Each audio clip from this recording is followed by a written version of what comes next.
আমি আজকে মাত্র 2টা ভিডিও বানাইছি তার বিরুদ্ধে। এতদিন কিন্তু সে আমাকে আজকে কয়েকদিন, আজকে 10-15 দিন ধরে আমাকে পচাচ্ছে, আমার বিরুদ্ধে নানা রকম আমার ইজ্জত মাইরে ভিডিও বানাচ্ছে, সবগুলা মিথ্যে মিথ্যে ভিডিও বানাচ্ছে। আমি কিন্তু কিছুই বলি নাই। আজকে যখন আমি তার বিরুদ্ধে মাত্র 2-3টা ভিডিও বানাইছি, প্রমাণ দেখানো শুরু করছি, তখন সে আমাকে মেসেজ দিয়ে বলতেছে এগুলা বাদ দাও, আমার ছেলের ভবিষ্যৎ আছে, ছেলে একদিন স্কুলে যাবে, তার মান সম্মানে লাগবে।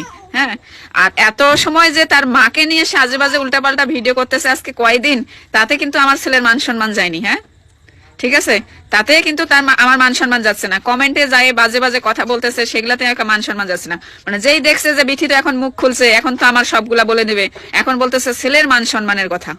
ঠিক আছে, তো আজকে আমি ফেসবুকে লাইভে যেতে চাইছিলাম অনেক কিছু বলার জন্য। তো আমার আইডিটা হচ্ছে নতুন, ওখানে আবার কমিউনিটি গাইডলাইন আছে, 100 ফলোয়ার লাগবে, আর হচ্ছে 60 দিন ওয়েট করতে হবে। তো এগুলো তো আমার জানা ছিল না, সেজন্য আমি বলছি যে আমি লাইভে যাবো।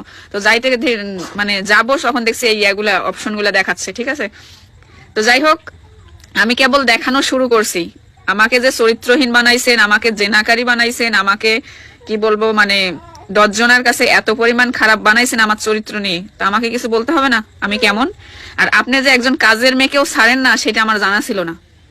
একটা কাজের মেয়েকেও আপনি বাদ দেন না, একটা কাজের মেয়েকেও আপনি ফোন দিয়ে বলেন আপনি আগের থেকে অনেক সুন্দর হয়েছেন, হ্যান ত্যান হয়েছেন। মানে আমার আমার শখের পুরুষ মানুষ চিন্তা এতটা ভুল করছি আমি।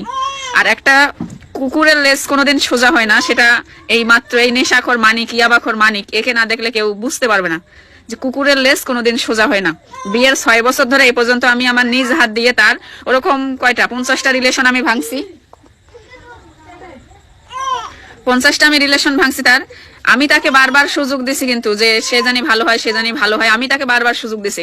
উল্টা সে আজকে আমাকে আমার হিসেবে বলতেছে যে সে আমাকে বারবার সুযোগ দিছে, সে আমাকে বারবার সুযোগ দিয়ে ভুল করছে। ভুল আপনি করেন নাই, আমি আপনাকে বারবার সুযোগ দিয়ে ভুল করছি। ওই ফার্স্ট দিন যখন আপনি আমাকে বেল দিয়ে পিটাইছিলেন, সেই দিনই যদি আমি আমার পদক্ষেপ নিতাম, তাহলে আজকের এই 15 মাস ধরে আমার এই অমানবিক নির্যাতন সহ্য করা লাগতো না। সহ্য আমি করছি, ধৈর্য আমি ধরছি, সুযোগ আমি আপনাকে দিছি, আপনি আমাকে সুযোগ দেন নাই।